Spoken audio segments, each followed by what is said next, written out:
ఉద్దేశంతో farm to fashion అంటే farm to fabric farm to fashion అంటే ఇక్కడ నల్లరేగడి నీళ్లలో పండే తెల్ల బంగారం పత్తిని లాభసాటిగా మారిస్తే రైతన్నకు లాభమైతది, ఫామ్ లో పనిచేసే రైతుకు లాభమైతది.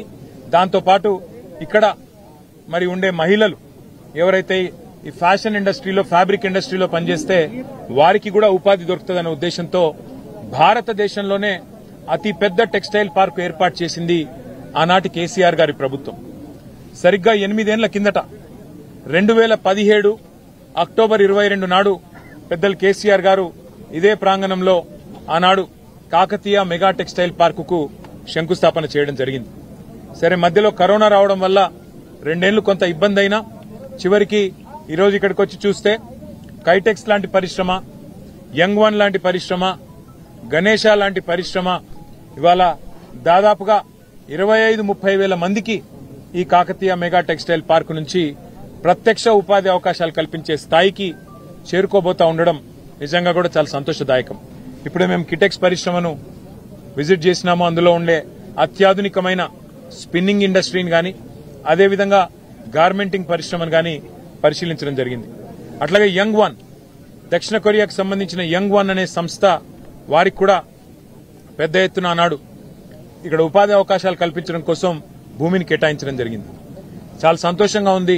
మరి వాళ్ళ ఈ ప్రాంతంలో ఆ రోజు ధర్మారెడ్డి గారు శాసనసభ్యుడిగా వారు కూడా స్థల సేకరణకి ఈ ప్రాంతంలో రైతాంగాన్ని ఒప్పించి మెప్పించి మనం అందరినీ కూడా బతిమలాడి మీకు ఇక్కడ ఉద్యోగాలు వస్తాయి, ప్రాంతంలో బ్రహ్మాండంగా ఉపాధి పెరుగుతుంది, ఈ ప్రాంతం అభివృద్ధి చెందుతుందని చెప్పి వారిని ఒప్పించడం జరిగింది. ఇవాళ ఆ కళ సాకారమై బ్రహ్మాండంగా పరిశ్రమ వచ్చి ఆ పరిశ్రమ 10 మందికి ఉపాధి కల్పించే స్థాయికి చేరడం చాలా చాలా సంతోషం. నేను ఒక విషయం గుర్తు చేస్తా ఉన్నా.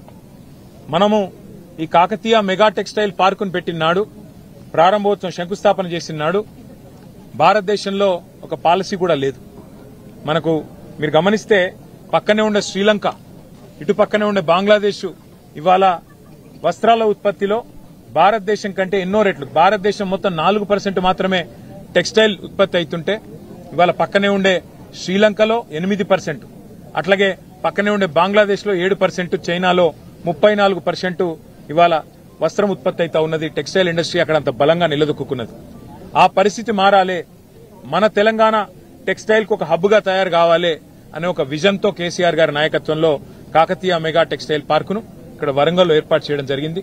నాకు చాలా సంతోషంగా ఉంది. ఇవాళ మరి ఈ 2-3 పరిశ్రమలు ఆనాడు మనం తీసుకొచ్చినవి ఇవాళ ఇంకా తొందరగా ఉత్పత్తి పూర్తి చేసి మొత్తం పూర్తి స్థాయిలో మరి విస్తరిస్తే 30-40 వేల మందికి ఇక్కడనే ప్రత్యక్ష ఉపాధి అవకాశాలు, పరోక్షంగా దానికి రెట్టింపు దొరికే అవకాశం ఉంటుంది. పరిశ్రమ ఈ ప్రాంత రూపురేఖలే మార్చే అవకాశం కూడా ఉంటుంది. కాదు ఇంకా పనులు కొన్ని పెండింగ్ లో కనబడతా ఉన్నాయి, వాటిని పూర్తి చేయాలని చెప్పి నేను ప్రభుత్వాన్ని కూడా కోరుతా ఉన్నా. ఫ్లైఓవర్ ఆనాడు కేసీఆర్ ప్రభుత్వం మంజూరు చేసింది, ఆర్ఓబి మంజూరు చేసింది, దాన్ని పూర్తి చేయాలని చెప్పి కోరుతా ఉన్నా. అట్లాగే ఇంకా కొంత పార్క్ లోపల కూడా drainage system, sewerage system, common facilities కూడా కొంత అప్పుడే శాంక్షన్ అయినాయి. కానీ మరి ఈ 2 ఏళ్లు ఎందుకో మందకొడిగా నడుస్తున్నట్టున్నాయి, వాటిని కూడా పూర్తి చేయాలని చెప్పి కూడా నేను ప్రభుత్వానికి విజ్ఞప్తి చేస్తా ఉన్నా. ఎందుకంటే గవర్నమెంట్లు మారొచ్చు కాక, పార్టీలు ప్రభుత్వాలు మారుతుండొచ్చు కాక, కానీ రాష్ట్రం శాశ్వతం, రాష్ట్ర ప్రయోజనం శాశ్వతం. ఇట్లాంటి శాశ్వతంగా దీర్ఘకాలికంగా మరి ప్రజలకు ఉపాధి కలిగించే, ఉపాధి ప్రొవైడ్ చేసే ఈ కార్యక్రమాలు శాశ్వతం. కాబట్టి నేను రాష్ట్ర ప్రభుత్వాన్ని కోరుతా ఉన్నా, వరంగల్ జిల్లాకు, ఉమ్మడి వరంగల్ జిల్లాకు కేసీఆర్ గారు ఆనాడు ఇచ్చిన ఒక gift KMTP Kakatiya Mega Textile Park, దీన్ని పూర్తి స్థాయిలో వినియోగంలోకి తీసుకొని రావాల్సిందిగా కాంగ్రెస్ ప్రభుత్వాన్ని కోరుతూ, దానికి మా పార్టీ తరఫున కూడా ప్రధాన ప్రతిపక్షంగా ఎప్పటికప్పుడు మా సహకారం కూడా అందిస్తామని చెప్పి తెలియజేస్తూ, స్థానిక ప్రజాప్రతినిధులు కూడా తప్పకుండా ఇందులో ఉపాధి అవకాశాల విషయంలో చొరవ తీసుకోవాలి. స్థానికులకే ఉపాధి అవకాశాలు దొరికే విధంగా కేసీఆర్ గారు ఆనాడు ఏదైతే మరి ఈ కార్యక్రమాన్ని రూపకల్పన చేసినారో దాదాపు 1500-1600 ఎకరాల్లో మేము ఒరిజినల్ గా ఈ కార్యక్రమాన్ని డిజైన్ చేయడం జరిగింది. తదనంతరం కేంద్ర ప్రభుత్వం కూడా దీని నుండి స్ఫూర్తి పొంది కాకతీయ మెగా టెక్స్టైల్ పార్కు నుండి పీఎం మిత్ర అనే ఒక స్కీమ్ కూడా మనం 2017లో ఇక్కడ శంకుస్థాపన చేస్తే ఒక 4 ఏళ్ల తర్వాత పీఎం మిత్ర అనే కార్యక్రమం వాళ్ళు కూడా తీసుకొచ్చినారు.